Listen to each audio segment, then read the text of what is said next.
मागच्या 2017 पासून पराभूत झाल्यानंतर मेहनत घेतली, लोकांचे प्रश्नाची जाण ठेवली. कोरोना काळ असेल, अनेक इतर प्रश्न असतील, नालीचा प्रश्न असेल, इतर मुख्य जनावरांचा प्रश्न असेल, इतर जे जे प्रश्न या भागामध्ये उद्भवले त्यासाठी आनंदजी गैची व आपल्या उमेदवारांनी या ठिकाणी महत्वपूर्ण भूमिका या 7 वर्षामध्ये निभावली व पक्षाने पुन्हा विश्वास दाखवून या ठिकाणी महाविकास आघाडीचे उमेदवार म्हणून आज या उमेदवाराला या ठिकाणी आपल्याला संधी दिलेली आहे की ज्या लोकांनी 5 वर्ष आपल्यामध्ये राहून काम केलं आज विजय करावं हे आवाहन करण्यासाठी खऱ्या अर्थानं महाविकास आघाडीचे सर्व पदाधिकारी या ठिकाणी उपस्थित आहेत. दोन्ही हे अगदी सक्षम आहे. आनंद गैची हा सामान्य घरातला युवक जो सर्वांच्या सुखात दुःखात प्रत्येक वेळेस पाहतो. या प्रभागातच नव्हे संपूर्ण चिखलीत त्याला कोणी आनंद म्हणून आवाज देऊ शकतं, काम सांगू शकतं. आणि मी सर्वप्रथम शिवसेनेचं अभिनंदन करेल की सर्वाधिक सामान्य घरातल्या युवकाला नरवू यांनी उमेदवारी दिली. आणि आपण मला एक सांगायचं, वाल्मिकी समाजाबद्दल ज्या कोरोना काळामध्ये अत्यंत भीषण परिस्थिती होती, हे दोनच समाज काम करत होते. एक तर वाल्मिकी समाज असेल जी साफ स्वच्छता सफाई अभियान, आणि या कोरोना काळात जे आपले सरकारी दवाखाने डॉक्टर होते, हे दोनच असे होते की यांनी आपल्या जीवाची पर्वा न करता यांनी सर्वांनी खूप काम केलं, आपल्या सर्वांची सेवा केली. बंधूंनो, भगिनींनो, आज चिखली शहरातील जे वातावरण आहे ते अतिशय द्वेषपूर्ण, भ्रष्टाचारयुक्त, धाकधडपशाहीचं असं हे वातावरण आहे. आणि या दमदाटीच्या विरोधात लोकशाही टिकावी व या चिखलीकरांना, सर्वसामान्यांना न्याय मिळवून देण्यासाठी भ्रष्टाचार मुक्त, दबावमुक्त, द्वेषमुक्त, सुसंस्कृत अशी नगरपालिकाची आम्ही लढवत आहे. यासाठी निवडणूक काँग्रेस पक्ष महाविकास आघाडी लढवत आहे. तुम्ही सर्व त्या तिघांच्या पाठी खंबीरपणे उभे राहून यांना प्रचंड मतांनी विजय करून द्या. आणि मी आता माझ्या भाषणाला सुरुवात करतो. हिंदू भगवद्गीतेवर चालतो, मुस्लिम कुराणावर चालतो, आणि हा जो भारत देश आहे डॉक्टर बाबासाहेब आंबेडकरांनी लिहिलेल्या संविधानावर चालतो. आनंद गैची असतील, आम्ही पाहिलं की मागच्या 2-4 वर्षामध्ये या ठिकाणच्या नगरपालिकेच्या निवडणुका मागच्या 4 वर्षामध्ये झाल्या नाही, ज्या खऱ्या अर्थानं 4 वर्षापूर्वी ड्यू होत्या. परंतु मग 4 वर्षामध्ये कुठेतरी सत्ता ही आमदारांच्या हाती राहिली. सीओ त्यांच्या फोनवर त्यांच्या आदेशावर नाचू लागले. ते म्हणतील तेच रस्ते, ते म्हणतील त्याच पद्धतीचे कामं. आणि अशा वेळेस आनंदजी गैची आपल्या सगळ्या युवा सहकाऱ्यांना सोबत घेऊन कित्येक वेळेस त्या नगरपालिकेवर जाऊन धडकले, कित्येक वेळेस निवेदन दिले, कित्येक वेळेस त्या बातम्या छापून आल्या, बाईटही आल्या, सातत्यानं जनतेसाठी लढा ते देत राहिले. आणि म्हणून आम्ही महाविकास आघाडी करत असताना त्या ठिकाणी कुठेतरी या कार्यकर्त्यांना न्याय मिळाला पाहिजे म्हणून आग्रहानं ही जागा त्या ठिकाणी आमचे राहुल भाऊ सोबत बसून ती आमच्या उद्धव बाळासाहेब ठाकरे पक्षाकरता आम्ही ती आणली. डोळ्यातील आसवांना वाहण्याची मुभा आहे बाबासाहेब, तुमच्यामुळेच मी इथे आज उभा आहे.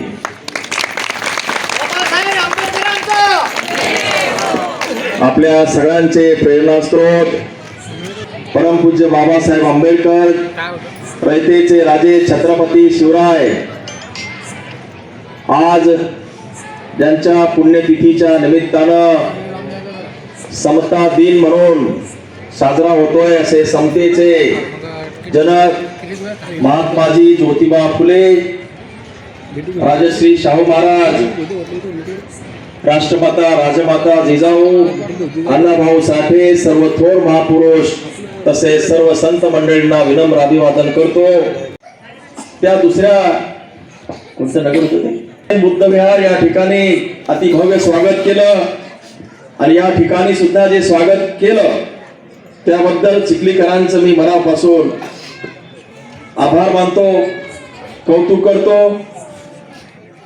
ही कॉर्नर सभा आहे का विजयाची सभा आहे राहुल भाऊ मला समजायला मार्ग नाही. नदी के किनारे घर है, नदी के किनारे घर है, गमों का पाला पड़ा है। नदी के किनारे घर है, गमों का पाला पड़ा है। खबर मिली है कि शहर में तूफान आने वाला है। मशालीचं आणि पंजाचं तुफान या ठिकाणी आल्याची जाणीव आपल्या सगळ्यांना होत आहे। आणि या उपस्थितीवरून जे मशालीचे उमेदवार आहे आनंद गैची साहेब आणि सौभाग्यवती रजनी निखिल जागृत साहेब, तुम्ही आजच विजयी झाला आहात हे इथल्या उपस्थितीवरून लक्षात येत आहे। आता फक्त आपल्याला 2 तारखेपर्यंत होणारे प्रलोभन, अफवा, खोटे नाटे आश्वासन, काही पाकिट, वेगवेगळ्या प्रकारचे तुम्हाला वेगवेगळ्या माध्यमातून आमिषाची बळी देण्यासाठी प्रयत्न होणार आहे। आणि म्हणून सावध राहा। कोणी जरी आपल्याकडे आलं तरी त्यांच्यापासून सावध राहा आणि आपण जो निर्णय घेतलेला आहे मशालीवरती आणि पंजावरती शिक्का मारण्याचा तो पूर्ण करा। आणि 3 तारखेला 12 वाजता मला साहेब तुम्ही फोन करा की दोन्हीचे दोन्ही उमेदवार आलेले, मी तिथून तुमचं अभिनंदन करेन। माझ्या मतदारसंघामध्ये 2 नगर परिषदा आम्ही लढवतो आहे। देऊळगाव राजामध्ये आमची शिवसेना स्वतंत्र लढते, सिंदखेड राजामध्ये लढते। जवळजवळ 100 मशाली सिद्धार्थ खरातच्या नेतृत्वाखाली आज त्या ठिकाणी लढत आहेत। बंधूंनो, याच भागातला मी सुद्धा आहे, एका गरीब घरचा, सर्वसाधारण कुटुंबातला, मागासवर्गीय समाजातला, शेतकरी कुटुंबातला घटक म्हणून लहान असताना 10 किलोमीटर पायी जाऊन संघर्ष करून आई वडील कष्ट करणारे, काही शेतीच्या याच्यावरती काम करून आईने मला शिक्षण देऊन संघर्ष करून मंत्रालयात गेलो। ती गोष्ट खरी आहे की मंत्रालयात अतिशय उच्च पदस्थ अधिकारी म्हणून राहिलो। सहसचिव, जॉईंट सेक्रेटरी म्हणून काम केले, सगळं व्यवस्थित होतं।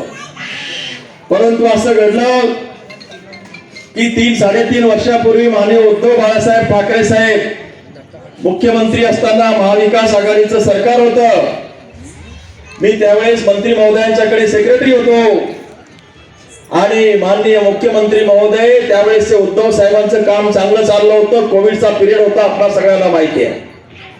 कोविड मध्ये एक दुसऱ्यात आपण एकमेकाला पारखे झालो होतो। घरातल्या माणसाला सुद्धा आपण बोलत होतो, आपण आज मरणार आहे की उद्या राहणार आहे की जाणार आहे, अशी परिस्थिती होती। नातेवाईकांना सुद्धा त्या काळामध्ये आपण घरात बोलवत नव्हतो, एकमेकांना हात लावत नव्हतो।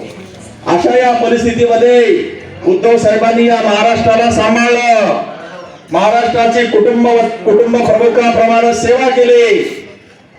फेसबुकच्या माध्यमातून लाईव्ह येऊन लोकांना सगळा मार्ग दाखवला, औषधे दिली, कोणी कोणाला भेटता येत नव्हतं। आणि या दरम्यानच्या काळामध्ये ही जी काही चांगलं काम चाललं होतं विरोधकांना आवडलं नाही आणि प्रलोभनाला बळी पडणारे काही गद्दार यांनी कटकारस्थानं केली। उद्धव साहेब हॉस्पिटलमध्ये होते, मानेचं ऑपरेशन झालं होतं, कोविड होता। या अशा काळामध्ये कोणताही माणुसकीचा गैर असलेला माणूस उद्धव साहेबांच्या पाठीमागे राहील। परंतु माणुसकी हरवलेले आणि गद्दारी ज्यांच्या रक्तामध्ये भिनली होती अशी माणसं एकत्र आली, कटकारस्थानं केली आणि उद्धव साहेबांच्या विरुद्ध पैशाच्या आमिषापोटी, गद्दारी पोटी 50 कोट्यासाठी काही लोकांनी गद्दारी केली आणि उद्धव साहेबांना पदच्युत केलं। उद्धव साहेबांचा वर्षा बंगल्यावरून ते मातोश्रीवरचा प्रवास साहेब मी पाहिला आणि त्यावेळेस निर्णय घेतला की जरी मी आज शासनाच्या उच्च नोकरीमध्ये असेल, यानंतर मी माननीय उद्धव साहेबांच्या सोबत आयुष्यभर राहील आणि त्यानंतर मी साहेबांच्या सोबत काम करायचा निर्णय घेतला। निवडणुका तोंडावर होत्या, मी उद्धव साहेबांना सांगितलं आपण म्हणाल तर मी उभा राहील म्हणून। परंतु या ठिकाणी राहुल भाऊ सांगायला हरकत नाही, राजकारणामध्ये माझ्याकडे सगळे पात्रता असताना मी बौद्ध होतो, ही माझी अपात्रता होती। आणि म्हणून उद्धव साहेबांच्या मनामध्ये होतो याला हा मुलगा चांगला आहे, हा काम करू शकतो, गावाकडे संबंध आहेत, अनेक प्रकारच्या मेळावे मी घेतलेले, दुधाचे तुम्हाला माहिती डेऱ्या मी सुरू केलेल्या, सर्व शेतकऱ्यांना गायी दिलेल्या, सगळ्या समाजात काम केलेलं। पण बौद्ध आहे, राजकारणामध्ये टिकेल की नाही, अडचण झाली आणि मी सुद्धा नाराज झालो. अशा वेळी एक अतिशय चांगलं काम घडलं. हे इथे बसलेले नरूभाऊ खेडेकर आहेत ना, नरेंद्र भाऊ खेडेकर आमचे सहसंपर्क प्रमुख, ते उद्धव साहेबांच्याकडे आले. ते म्हणाले, साहेब सिद्धार्थ खरात बौद्ध आहे म्हणून विचार करू नका. सिद्धार्थ खरात आम्हालाही चालेल, मेकरलाही चालेल, सिद्धार्थ खरात बुलढाण्यालाही चालेल, सिद्धार्थ खरात सगळीकडे चालेल, कारण तो माणूस आला तरच तो निवडून येईल. या साहेबांनी शब्द दिला, उद्धव साहेबांनी तिकीट दिलं आणि पुढचं महाभारत तुम्हाला माहिती आहे. मेक 3 महिनेच होते. महाराष्ट्रामध्ये 3 महिन्यात आमदार झालेला एकमेव जर व्यक्ती असेल तर तो सिद्धार्थ खरात आहे. शिवसेनेची मशाल पेटली. सर्व महाविकास आघाडीच्या लोकांनी, सगळ्या जनतेने मदत केली आणि 1 वर्षापासून मी काम करतोय. एका वर्षामध्ये माझ्या भागामध्ये मी 2000 लोकांना साहेब एकाच दिवशी नोकऱ्या दिलेल्या आहेत. बेरोजगार मुलांना नोकऱ्या दिलेल्या आहेत. माझ्या भागामध्ये अतिवृष्टी झाली, त्या अतिवृष्टीच्या सगळ्या शेतकऱ्यांना एका महिन्यात सगळ्या शेतकऱ्यांना त्यांची नुकसान भरपाई त्यांच्या खात्यामध्ये जमा केलेली आहे. सर्व प्रश्न अतिशय जिकडीनं हाताळतोय. MIDCचा प्रश्न मार्गी लावलेला आहे. अनेक रखडलेले प्रश्न मार्गी लागलेले आहे. निधी, काही लोक आता मी ऐकलं, निधी देणं ही कुणाच्या बापाची जागीर नाही आहे. निधी हा शासनाचा असतो आणि एखादा लोकप्रतिनिधी, एखादा व्यक्ती जर आग्रही असेल, पॉझिटिव्ह असेल, काम करण्याची हिंमत असेल तर शासनाचा निधी विकास कामासाठी कोणी रोखू शकत नाही. हे मी माझ्या मतदारसंघात सिद्ध केलेलं आहे. शेत रस्ते, पानंद रस्ते, गाव रस्ते, जोड रस्ते कुठेच नाही. पण मी आता विरोधी पक्षातला आमदार असताना सुद्धा राहुल भाऊ 100 किलोमीटरचे शेत रस्ते माझ्या मतदारसंघात आलेले आहे. महाराष्ट्रात कुठेच नाही. निधी आणण्याची ताकद लागते आणि म्हणून राहुल भाऊ असतील, त्यांचा परिवार असेल, हा शिवशाहू फुले आंबेडकर यांनी संविधानाचं बाळ करून प्यालेलं कुटुंब आहे. यांनी मागे सुद्धा जे काम केलेलं आहे ते अतिशय दर्जेदार आणि उत्तम आहे. सगळ्यात महत्वाचं म्हणजे मी स्वतः ज्या गोष्टीचा ध्यास घेतलेला आहे माझ्या मतदारसंघामध्ये, ती MIDC जी आहे, हे जे चिखली शहर आहे, हे चिखली शहरामध्ये MIDC जी आणली आहे ती राहुल भाऊ बोंद्रे यांनी अतिशय महत्त्वाचं आणलेली. आणि MIDC आणल्यामुळं या ठिकाणी अनेक हजारो लोकांना रोजगार मिळालेला आहे, अनेक व्यावसायिक उभे झालेले आहेत, अनेक उद्योजक या ठिकाणी निर्माण झालेले आहेत, इतर भागातून येत आहेत. माझं सुद्धा स्वप्न आहे आणि मी सुद्धा MIDC त्या ठिकाणी सुरू केलेली आहे. आणि म्हणून एखाद्या शहराला उंची द्यायची असेल, एखाद्या प्रदेशाला उंची द्यायची असेल, एखाद्या या भागाला उंची द्यायची असेल तर इथे उंची देण्यासाठी, विकास करण्यासाठी पुण्या मुंबईचा माणूस येणार नाही. तो आपलाच माणूस पाहिजे, आपल्याच भागातला माणूस पाहिजे. जसं राहुल भाऊंनी MIDC उभी केली, जसं शिक्षणाचं या ठिकाणी त्यांनी जाळं उभं केलं, तसंच या भागामध्ये प्रगती आणि विकासाचं जे काही रोडमॅप सुद्धा ते उभा करतील. आणि राहुल भाऊ असतील किंवा काशीनाथ बोंद्रे भाऊ असतील, यांना जर हात मजबूत करायचा असेल तर या ठिकाणचा उमेदवार त्यांना आपल्याला निवडून द्यावं लागेल. मला खात्री आहे की मला जसं शिवसेनेने निवडून आणलेलं आहे, आता शिवसेनेला सुद्धा परतफेड म्हणजे या मंडळींना परतफेड करण्याची वेळ आलेली आहे. माझी विनंती आहे की आमचे जे समाज बांधव असतील, मागासवर्गीय मंडळ असतील, मी त्यांना विनंती करतो की शिवसेनेने म्हणजे उद्धव साहेबांनी मला निवडून दिलेले आहे. आता आपण शिवसेनेच्या मशालीला निवडून द्या आणि इथे असलेल्या पंजाला निवडून द्या. शिवसेनेच्या मशालीला मत म्हणजे आनंदराव गैची यांना मत, हे सिद्धार्थ खरातला मत आहे. तो रजनी निखिल जागृत या साखळीला मत म्हणजे सिद्धार्थ खरातला मत आहे. आपण काशीनाथ भाऊ बोंद्रे यांना नगराध्यक्ष करण्यासाठी पर्यायानं राहुल भाऊचे हात मजबूत करण्यासाठी मशाल आणि पंजाला आपण प्रचंड मताधिक्यानं निवडून द्यावं आणि या ठिकाणी जो रखडलेला विकास आहे, तो विकासाचा जो काय मार्ग आहे तो प्रशस्त करावा, खुला करावा.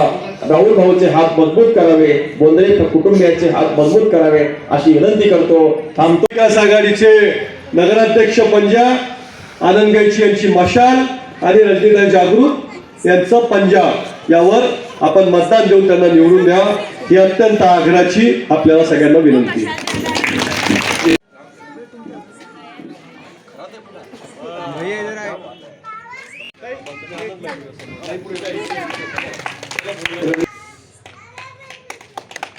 चला समर्थ